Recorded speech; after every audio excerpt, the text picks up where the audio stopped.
offers now on. Largest selection of tiles. Full bathroom suites from only £189. Paint. LED lighting. Laminate flooring from only £7.99. Over 1,000 designs of wallpaper in stock. We have everything you need. Come and visit us at 193 Fengate, Peterborough, PE1 5BH, or call us on 01733 34 58 47. Almorad Tiles, now open.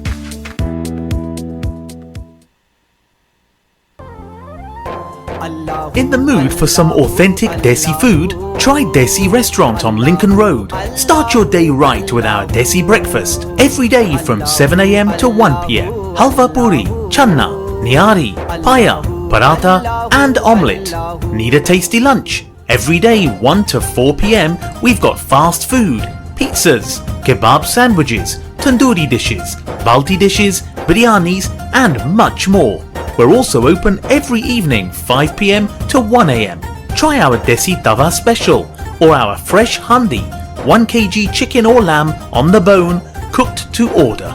Eat in, take away or free delivery. Visit desirestaurant.co.uk to view the full menu and order online. 60-seat capacity and a private function room. Catering service also available. Desi Restaurant, 298 Lincoln Road, Peterborough, PE1 2ND. Call us now on 555 795.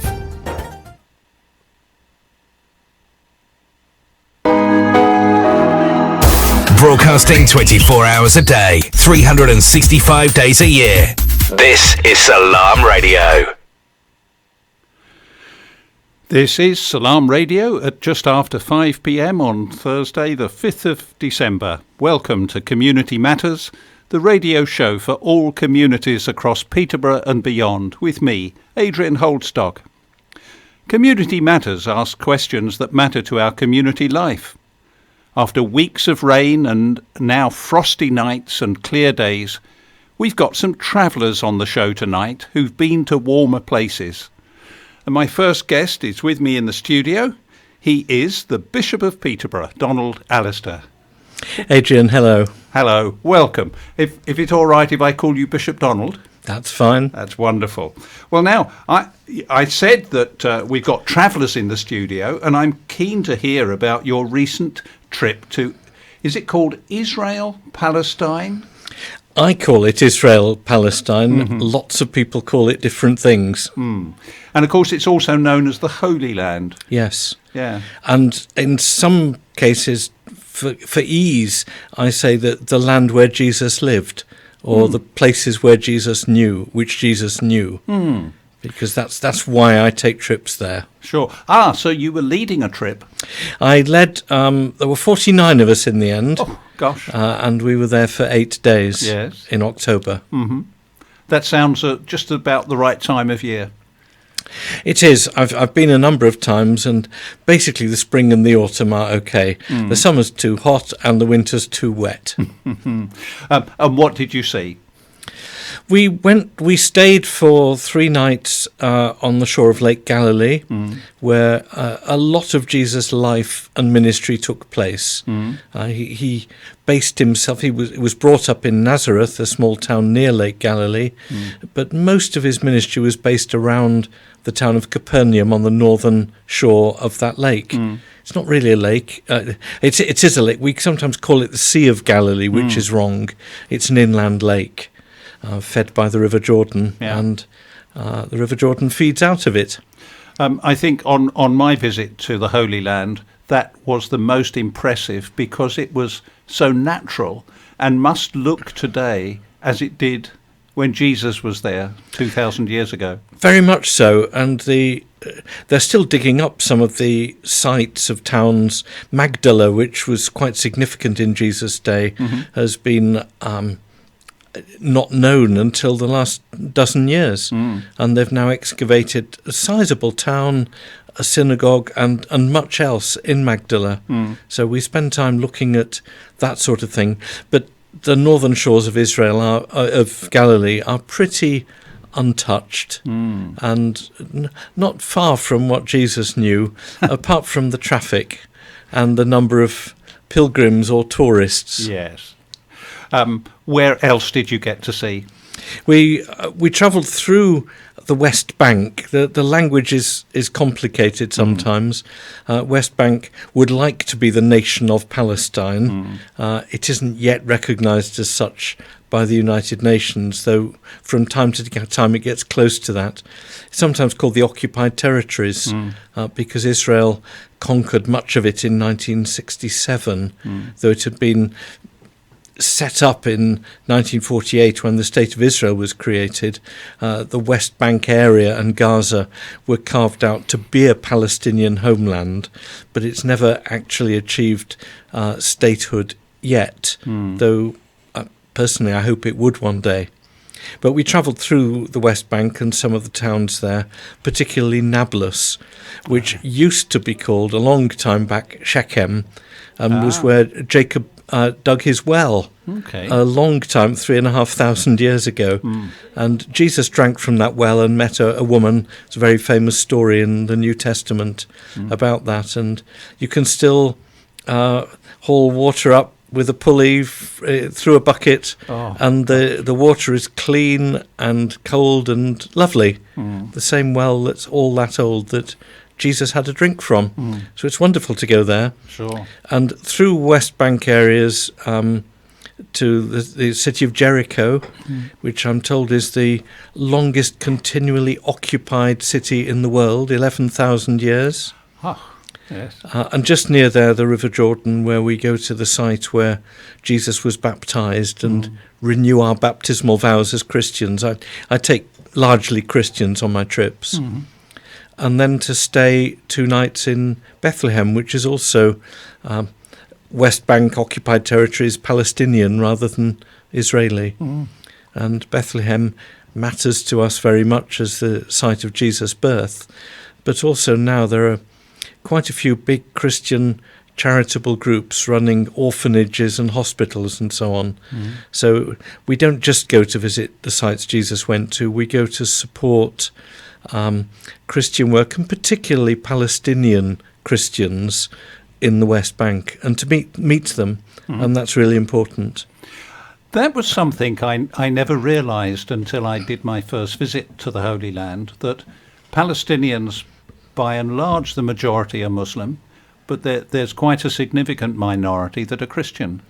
Yes, sadly, those numbers are shrinking a bit because Christians are getting out of the Holy Land to some extent because of a degree of prejudice, or they feel a sense of persecution there, and it's a hard place to live.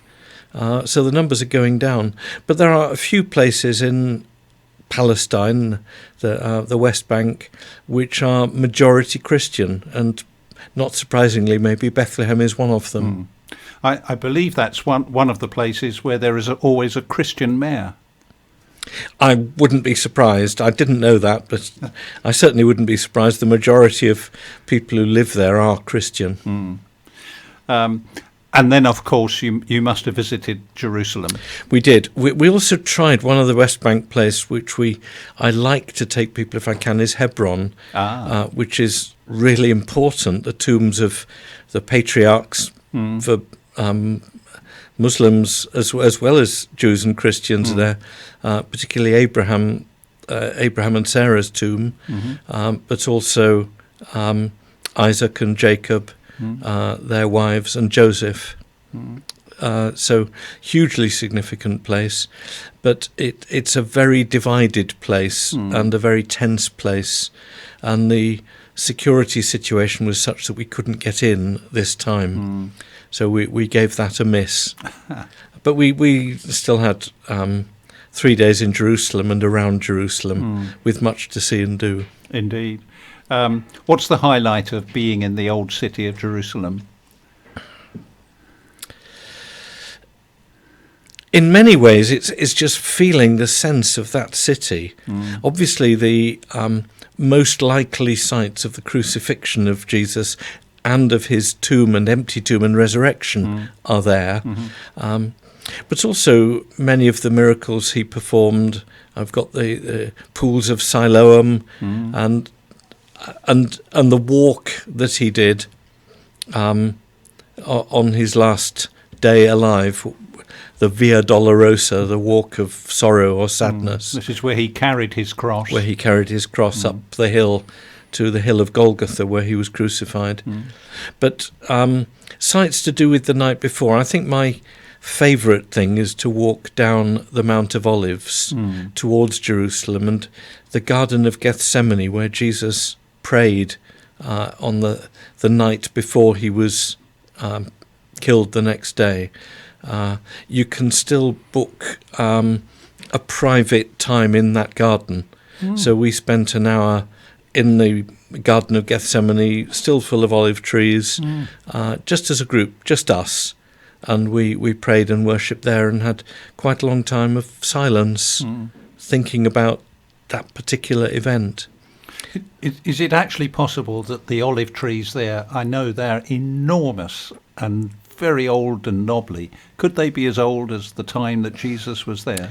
Well, probably not, though some of them are direct descendants, because olive trees are astonishing. You can cut large branches off them and cut most of them off, and they make a lot of olive wood materials. A lot of gifts and souvenirs are made of olive wood, which sell well to Christian pilgrims particularly. And you cut branches off and more grow. So it's hard to know how old, but they're hundreds of years old. So of all these places you visited and your 49 pilgrims with you, what gave them the greatest, I think, spiritual experience? It depends a bit on the person. For some, sailing on a boat very like the fishing boats Jesus was on the Sea of Galilee, and singing a hymn and worshipping and praying on Galilee is very powerful. For some people, the sight of particular miracles, not least the feeding of the 5,000. In Jerusalem itself, Gethsemane has a deep effect on people, in particular. So does what's now a church, St. Peter Gallicantu. Gallicantu is Latin for the cock crowing, and that's the church which has been built over the site of the high priest's house and courtyard, where St. Peter denied Jesus 3 times the night he was on trial. And that's very powerful. Then you can go up to Galilee and see the site on the beach where Jesus restored Peter as a disciple, asking him 3 times, "Do you love me?" and getting him to be in charge of caring for Christians after Jesus had gone. So there's very powerful things going on. For the pilgrims, it must bring to life what they've heard and read about in Scripture. It does that hugely, and I was talking to one of our fairly senior clergy yesterday who went to the Holy Land for the first time this autumn, and he said it's given his preaching and teaching a new energy. He knows the Bible pretty well, and he teaches and preaches from it every weekend, and he's now saying there's a vividness and a tangibility. He's touched the places where it happened, and it seems even more real, even though he believed it before. But I do try always in my trips to include a fair bit of life today. The Holy Land wasn't an easy place when Jesus was there. It was tense, it was occupied by the Roman Empire. The Jewish authorities and the Roman Empire were always at each other in different ways. It was a crowded, difficult place, Jerusalem, and in lots of ways it's the same today. So I make sure that people see some of the really hard times that the Palestinians have, stateless and homeless. We visited a Palestinian refugee camp while there, but I also take people to the Yad Vashem, which is the Israeli Holocaust Museum, because I think it's important for them to understand the persecution that Jews have been through, as well as what Palestinians or Arabs and Muslims can suffer. And I want people to see that that there are difficult thoughts, difficult memories, that it's a tough place spiritually, as well as, certainly for me and for many other Christians, a place of great joy. It must be very difficult for the Israeli government to try and keep the land open to the variety of population that it has, and to enable visitors and tourists to come and be safe.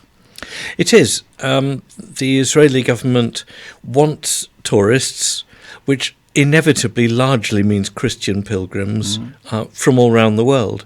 And it's part of their income. Tourism is big business for them. There are always thousands. Every day I've been in Jerusalem in particular, there have been thousands of Christian pilgrims from all sorts of different places. And that's important income for the Israeli state. But also when you're in the West Bank areas, it's huge for the folk in Bethlehem and in Galilee, places like Nazareth, which is largely Arab, with a Christian community, but it's largely Arab and many Muslims. They look to tourist income, and it's of value. So we are made welcome, sometimes with a lot of soldiers surrounding and a sense of high security, though it's no more stressful than being in an English airport or being in London near Parliament nowadays, where there are lots of armed police as well. And there's a sense that you're safe because there are people like that. But both the Israelis and the Palestinians seem to value Christian pilgrims being there. I've never been made to feel unwelcome. I mean, the police search you pretty thoroughly at the airport and want to know what you're taking in or out, and they ask you where you're going. But they will say and they will mean, have a good time, enjoy your time here. And the Arab Palestinian folk very much say the same. Now here we have Israel, Palestine, Jerusalem, recognised in many places as the capital now. But going back hundreds, thousands of years, Jerusalem was a focal point of our faith, our Christian faith, also of the Jewish faith, and also of the Islamic faith. Yes, it's a significant place in the life of Abraham. It's the place where Abraham took Isaac initially to sacrifice him, or to find a sacrifice to God. It's a wonderful and complicated story, but it's a very significant place for anyone whose faith includes Abraham. And what we tend to call the three Islamic faiths of Judaism, Islam and Christianity all see Jerusalem historically as a holy city. It was occupied by different sorts of Canaanites, and was known as Jebus until King David conquered it in about 1000 BC, and from then on he moved his capital to Jerusalem, and Jews have seen it as their capital for much of that time. But of course, Jewish people were more or less driven out by the Roman Empire in about 70 AD, and it became largely an Arab area, and they saw it as their capital as well. And the Muslims, as they came to be and settled there, did the same. When all things changed, the Ottoman Empire, very Muslim, conquered the place, and it became strongly the capital. But then, after the First World War, when the Ottoman Empire was effectively defeated, it was part of the British Mandate and was the capital. But when the State of Israel was created after the Second World War, and the area that would become a Palestinian state was also marked on the map, it was decided that because both religions and both groups, the Israelis and the Muslims, wanted Jerusalem to be their capital, the safest thing was for it to be neither. Yes. So Tel Aviv was established as the Israeli capital, and Nablus not Ramallah as the Arab capital, which is just a little bit north of Jerusalem. Tel Aviv, of course, on the coast, and it's where the main airport is. Both communities would like it to be their capital, and it's still something that's fought over, and it's a very difficult question. Should it be divided and half each or what? But they both want the central bit, the ancient city, really, understandably. President Trump has recently recognised it as the capital of Israel. Israel have their parliament there, the Knesset, but much of government work has been done in Tel Aviv. It's still a very tense situation. Our country hasn't recognised Jerusalem as capital. I think it's only America and maybe one or two others. The United Nations and Britain still recognise Tel Aviv as the capital of Israel and Ramallah as the capital of the Palestinian territories. Let's come on to our faiths, our three faiths, and in fact even other faiths that we have in here in the city of Peterborough. We were delighted to welcome Justin, the Archbishop of Canterbury, and he particularly asked to meet the faith leaders, and you then hosted us to a meal in your home near the cathedral. What can we do as people of faith to show some solidarity and sharing and common humanity? Very important is simply to get to know each other and trust each other. One of the great Christian themes in the New Testament is love your neighbour. And we as Christians need to learn to love our neighbours of whatever faith. And neighbour is a difficult word to get exactly, but it clearly means people who live in the same city, as well as the person who lives immediately next door to you. Jesus interprets neighbour to mean anyone you come across who's in need, and that's huge. We need to stand up alongside with each other. I remember soon after I came to Peterborough, almost 10 years ago, we had the English Defence League threatening the peace of the city with marches and demonstrations basically against Muslims. And I felt it was really important for me to lead the Christian community in very peaceful opposition to that. And we encouraged Christians simply to stay in their homes that day. So the English Defence League march, and the Muslims did the same. And we talked a lot to the imams and the mosque leaders about that, and came up with a common line. We encouraged all our faithful people of whichever religion to stay off the streets and not to give the marchers anyone to shout at and not to do a counter demonstration. And the march, of course, was a complete failure in that there were as many police as there were marchers. Several of the marchers were arrested for abusive language and so on, but there was no one there to hear it except the police, which I thought was lovely. But since then, when there's been something that could create tension, both communities have stood up alongside each other. And when there have been some dreadful atrocities, we've tried to stand together. But a couple of years ago, you remember there was a dreadful murder of tourists on a beach in North Africa. And I became conscious very quickly that there'd be a backlash in this country against Muslims because it was an extremist so-called Muslim who'd killed all those people. So I put out a statement and spoke very publicly to say we didn't blame the Peterborough Muslims and we didn't want them to feel unsafe or threatened. We didn't want to victimise them or anything, and we wanted to assure them of our friendship. That's the sort of thing that's really important.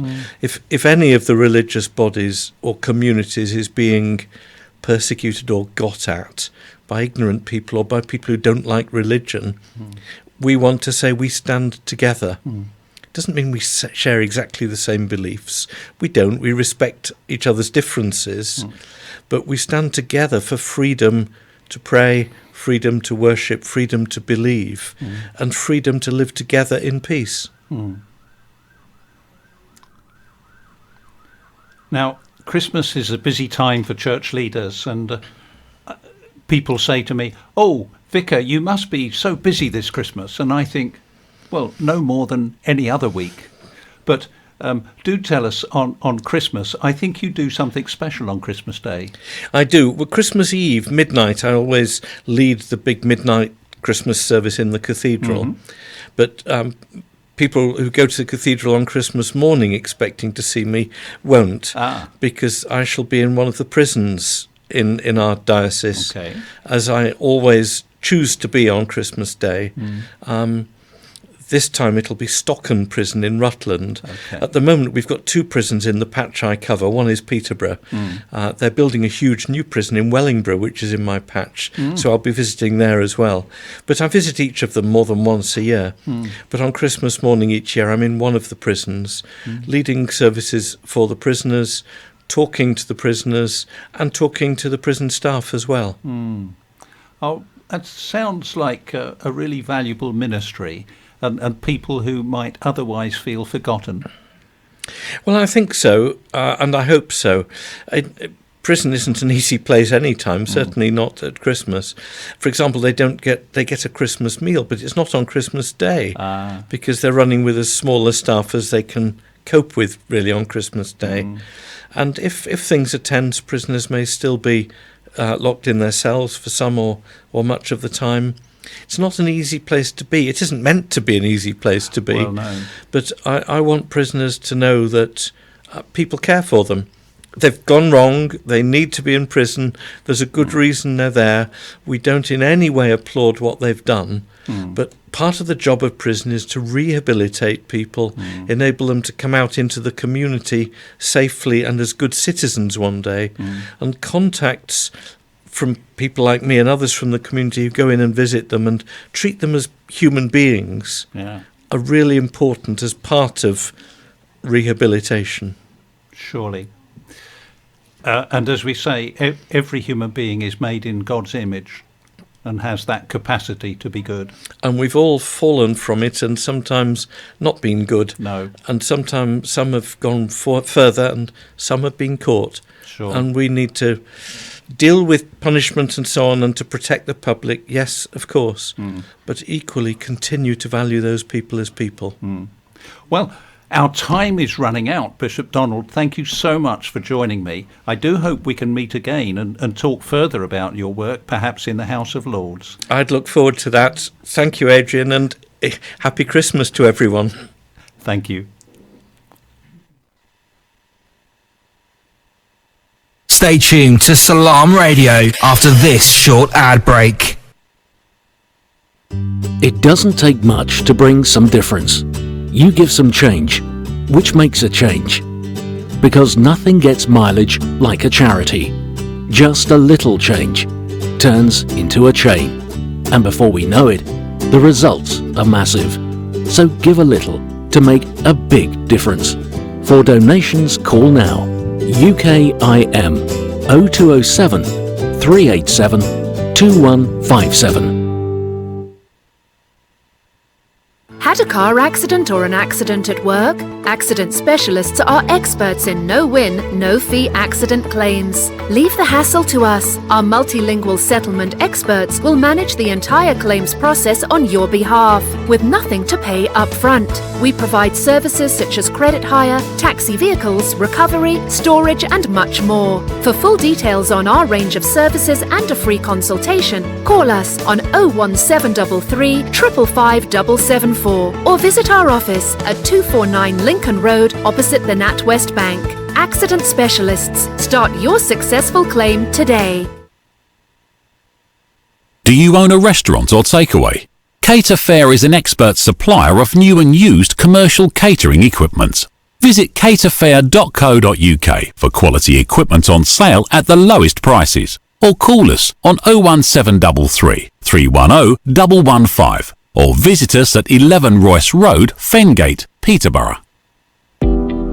जब बात हो हलाल meet की तो कैसे मुमकिन जिक्र न हो हाजी बाबा का। हाजी बाबा हज़दा में आपके लिए। हम हज़दा में अरसा 10 साल से जायद मुल्क भर में 45 से ज्यादा काउंटर्स के साथ बेहतरीन पैकेजेस, हर वैरायटी का मीट और आला मायार के लिए आइए हमारे पास। चिकन ब्रेस्ट, चिकन क्यूब या कीमा सिर्फ 3.99 पाउंड पर केजी। लैम या शीप लेग, लैम शोल्डर और मिक्स सिर्फ 6.99 पाउंड पर केजी। बेबी चिकन सिर्फ 1.99 पाउंड पर केजी। आपकी सहूलत के लिए वक्त की बचत और मायार की जमानत, तमाम हलाल गोश्त और अशिया जरूरत एक ही छत के नीचे। हाजी बाबा हलाल meet, find us in हज़दा।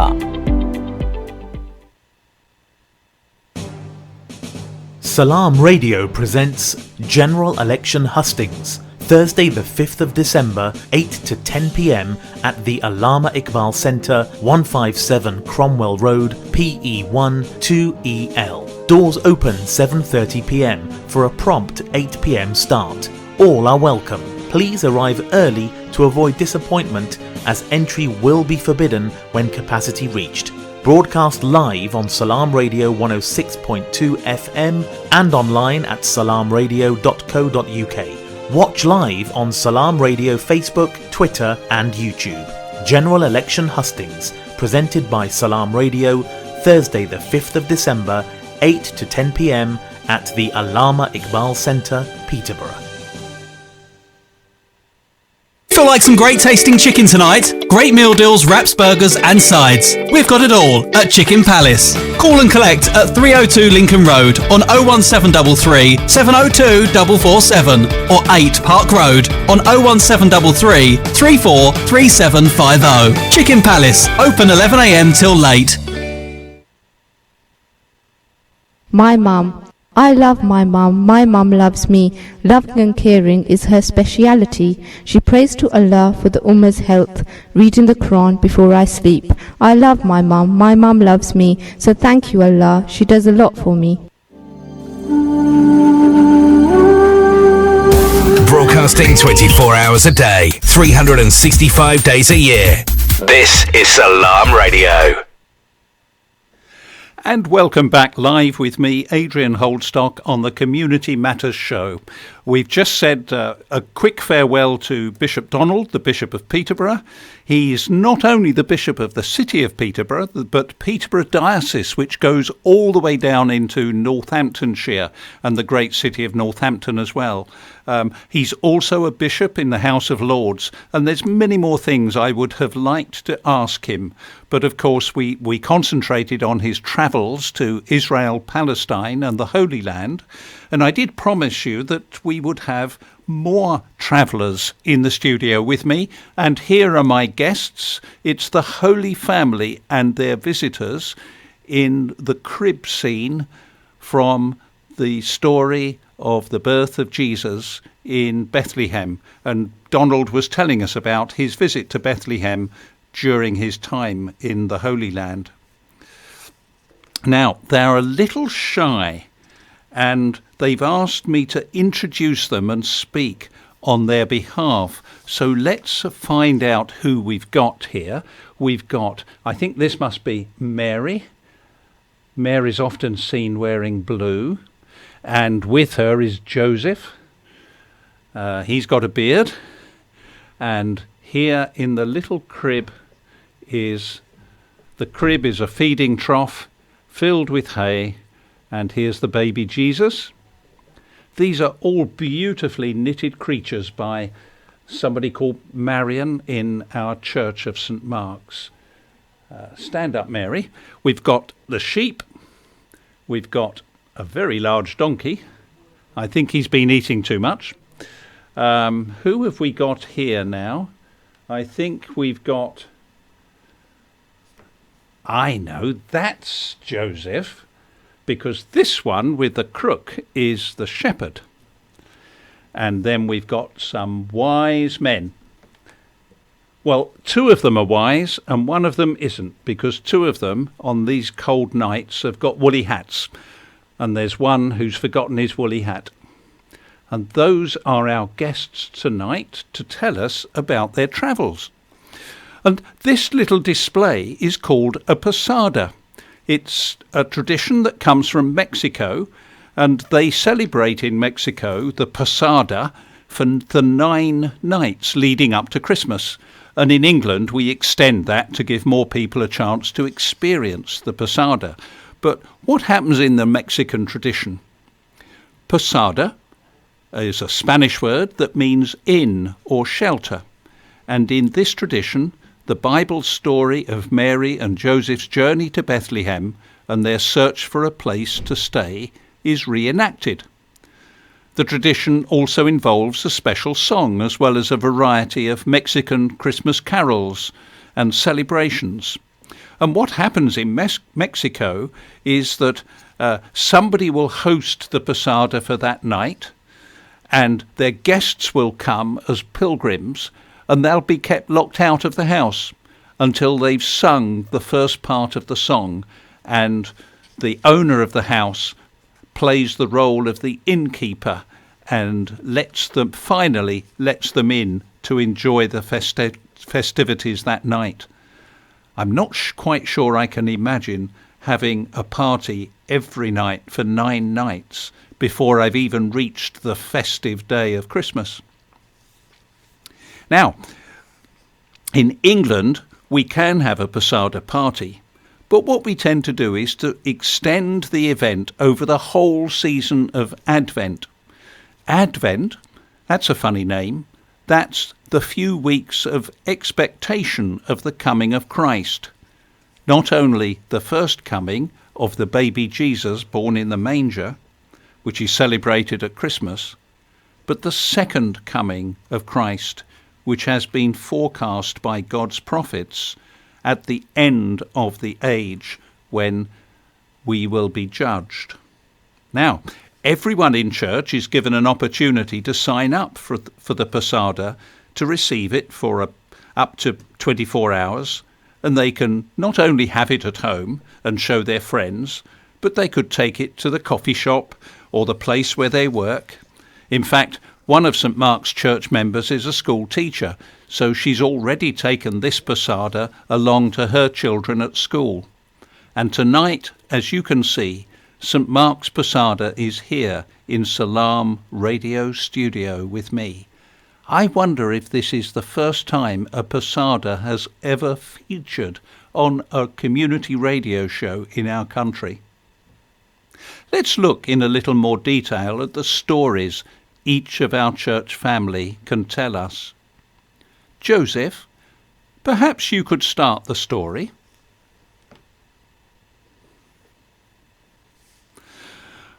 The Romans ruled our land of Israel, and Emperor Augustus ordered a census to be taken throughout the Roman Empire. It was a nightmare. Everyone had to register himself by going back to his hometown. Can you imagine doing that today? Everyone having to go back to where they were first born or where their families came from. Anyway, although I live up north in Nazareth, in the Galilee region, I had to travel all the way down to the town of Bethlehem in Judea, the birthplace of King David. Now that's my claim to fame, because I am a direct descendant of David. And that meant I took with me my fiancée, Mary, who was promised in marriage to me. She was pregnant, and in those days you never expected to get pregnant before you were married. You didn't even live together. I was furious when I first heard about it, but I had the most extraordinary experience. Jibrail, I think you call him the Archangel Gabriel, frightened me out of my socks one night and said Mary hadn't been unfaithful at all. Indeed, she had been chosen by God because she was the most faithful woman God had ever known to bring into the world a special baby who would be called Yeshua, which means Saviour, because he would save his people. I guess you call him Jesus or Isa, because they all mean the same thing. Right, Joseph. Before we get on to your untimely arrival in Bethlehem, let's just hear Mary's version of the story. Wake up, Mary. Oh, she's fallen asleep. There she is. Come on, here we come. So, Mary, what's your story? Well, I always wanted to be close to God, even as a little girl. And when my parents suggested I marry the village builder, I was happy because it's a good trade and Joseph is a good man. He knows his trade. I bet you're thinking Joseph was a carpenter. That's what we've been taught. Well, in those days, carpenter, builder, they all did every job. They were multi-skilled and they were absolutely fantastic at it. So Joseph knew his trade and he was faithful to God, and he went along and attended the synagogue and learnt all about God. Then God spoke to me in a special and dramatic and worrying way through the angel Gabriel one night. At first, I couldn't take in what he was saying. That I would be, how is it they put it, with child. That God would do a miracle for me to have a baby boy without ever being with a man. Oh, I didn't know what to do. I would never have wanted to hurt Joseph. How would he take the news? But in my love for God, my heart was overwhelmed by just love, and I set all common sense aside and I said, yes. I even wrote a song. Would you like to hear it? Mary's song. Well, I'm going to speak Mary's song because I'm not sure I know the tune now, but here's Mary's song. My heart praises the Lord. My soul is glad because of God my Saviour, for he has remembered me, his lowly servant.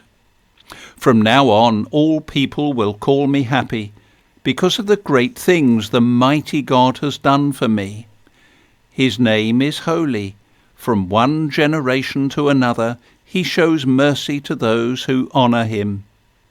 He has stretched out his mighty arm and scattered the proud with all their plans. He has brought down mighty kings from their thrones and lifted up the lowly. He has filled the hungry with good things and sent the rich away with empty hands. He has kept the promise he made to our ancestors and has come to the help of his servant Israel. He has remembered to show mercy to Abraham and to all his descendants forever. Mary, that was a lovely song that you wrote there. So, Joseph and Mary set off for Bethlehem and arrived just as labour pains were kicking in for the birth of the baby. Could they find somewhere decent to stay? No.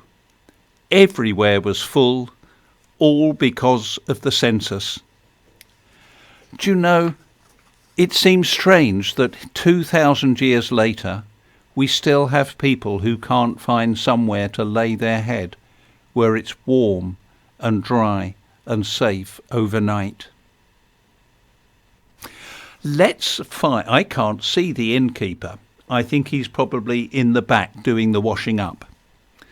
But we've now got the innkeeper's story. It was night.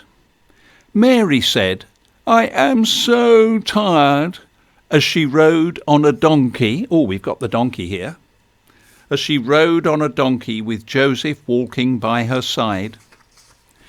Joseph heard her and thought to himself, "I am so tired." But he didn't say it out loud because he didn't want to worry Mary. Mary was nearly ready to give birth to a baby. She had a very big tummy, and she was quite a bit heavier than normal, which is probably why the donkey said, "I am so tired." But of course, he said it to himself in donkey language. After a long walk and ride from Nazareth, they had arrived in Bethlehem, where they had to put their names on a register with the Roman government. They did not know anyone in Bethlehem who could give them a bed for the night. So Joseph led the donkey from hotel to hotel. They called them inns in those days. But he could find no room. At each inn, Joseph said, "My wife is about to give birth to a baby, and we are so tired." And each time the innkeeper said, "We have no room." Very late into the night, just before Mary gave birth to a baby, Joseph found an innkeeper who did not say, "We have no room." Instead, he said, "It is very late, and you all look so weary, including your strange animal with long ears. So please come in." Although the innkeeper did not have any beds, he had a warm space under his house where he kept his animals. It was called the stable. Joseph, Mary and the donkey settled down in the stable, safe from the night. The donkey was so tired that he went to sleep straight away that night. Joseph was tired, but he stayed awake to help Mary, because that night Mary gave birth to a baby. Later, Joseph and Mary called him Jesus. Jesus grew up to be a special person, special to everyone in the world. He never gets tired and is our friend in the daytime and at night. Even though some people say to him, "No room." So that was the innkeeper's story, and I see there's a few more visitors here in the stable. Let's find out who else we've got here. Now, we've got a sheep, and I think that must mean we've got a shepherd. Yes, here we are. Here's the shepherd. Which way up does this sheep go? Oh, it's that way. There we go. And shepherd, what is your story?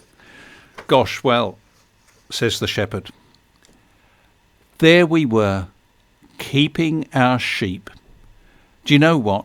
We're not very welcome in town because we smell a bit, because we go out for days on end and nights on end, and we never get a chance to wash or change our clothes, and we live up in the hills around Bethlehem.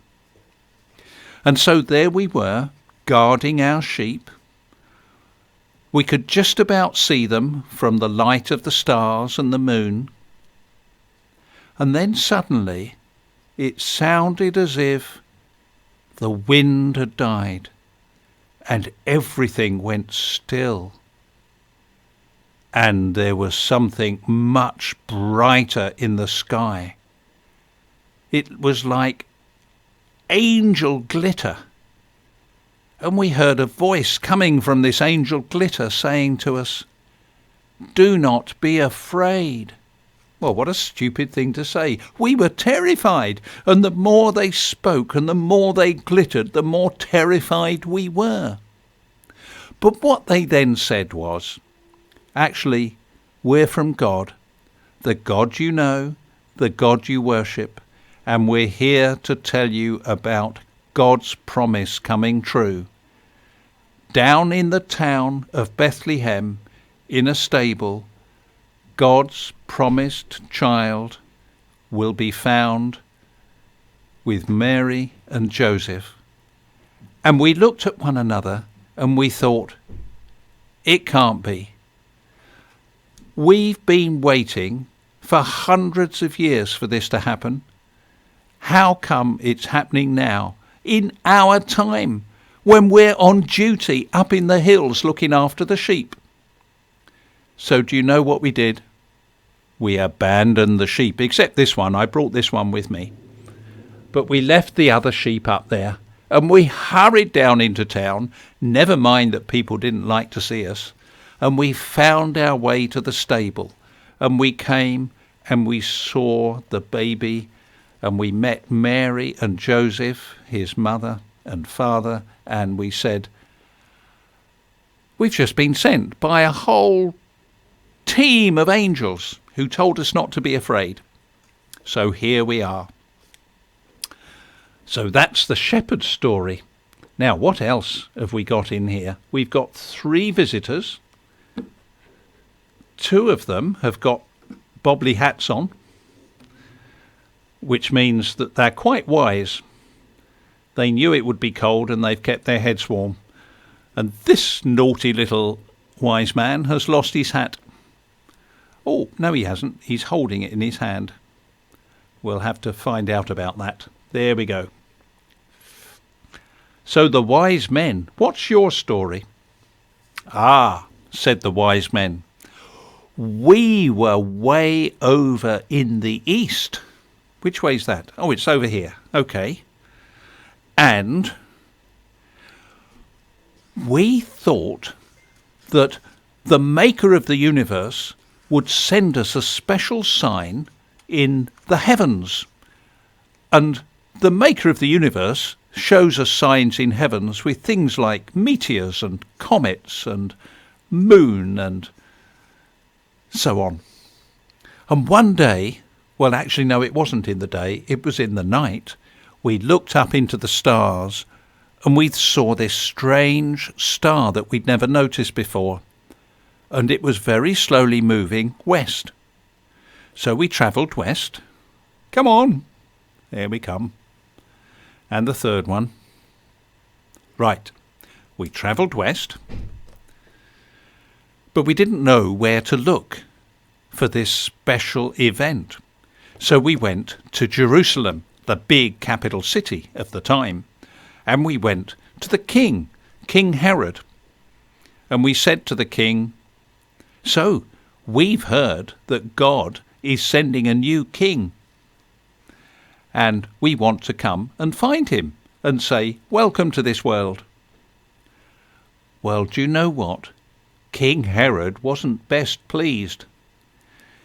He said to us, let me see if I can find out where this new king is supposed to be born. But we overheard him saying to his advisors, as soon as we find out where this new king is going to be born, off with his head. So they came back and they told us that it might be in Bethlehem. So we travelled to Bethlehem, and there we found, in a stable, the baby Jesus. And when we got to the baby Jesus, we brought the gifts that we had brought. Gold, frankincense, and myrrh.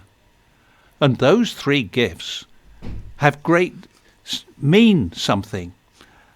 Gold means that this baby is going to be a king and rich and own the whole world. And frankincense is a beautiful aroma when you burn the resin of the tree that gives you frankincense. And this beautiful aroma suggests that this baby is going to be a priest that is going to speak to God on behalf of all human beings. And then there's myrrh. And myrrh is a special spice that's sometimes used for healing, and it's sometimes used to treat a body when somebody has died. And indeed, this was to mean that the baby Jesus would grow up to face a horrible death. But he would face that horrible death on behalf of all people who had been born and all people who were going to be born. But it wouldn't stop there, because when you get to the Easter story, that baby would be That baby who had grown into the man who had been killed and buried in Jerusalem would then rise up again. Ah, right. Well, thank you, wise men, for your story. And thank you, Holy Family and St. Mark's Church, for sharing your Posada with us tonight. May your presence on Salam Radio bring a blessing of peace to the radio station and to you at home or out working, and not forgetting those who have no place to stay on this cold and dark night. May peace, warmth, and God's love come to everyone this Christmas time. Well, thank you so much to the Holy Family and their visitors in this Posada, and to Marion and Alan and Rebecca for the idea and for constructing this Posada for St. Mark's Church this year and making this available to us. I'm going to come on now just to a great community event coming up. After last Saturday's Family Fun Day at Gladstone Park Community Centre, we've another event being run by Community First and St. Mark's Church. We're organising a winter barbecue at the Beaches School Hall, and that's coming up on Saturday the 14th of December from 11 o'clock until 3 p.m. That's well worth coming to. There'll be flyers coming out, leaflets, publicity on social media. Do make a date to come and have fun with us on this Saturday the 14th of December from 11 o'clock until 3 p.m. And the other piece of news tonight, here in the Gladstone Connect Allama Iqbal Centre at 8 o'clock until 10, is the Parliamentary Constituency General Election hustings. There are maximum of 80 seats. When they're full, the doors will be closed. Doors will be open at 7:30 for a prompt 8 p.m. start. Do come and find out what our prospective MPs have to say for ourselves. And coming up in the weeks ahead, we're going to be hearing about Food Bank and meeting a visitor from the other side of the world, all the way from Sydney, Australia. Well, that's all the time we have for Community Matters tonight. Remember, you are the community that matters wherever you are. We'd like everyone to be a community that lives in peace and harmony, that looks after those people who find life difficult, who are living on the streets, who don't get enough money to feed themselves and their families. So from me, Salam, Shalom, Namaste, and the peace of God. Good night. You're listening to Salam Radio, and it's now time for Isha Azan.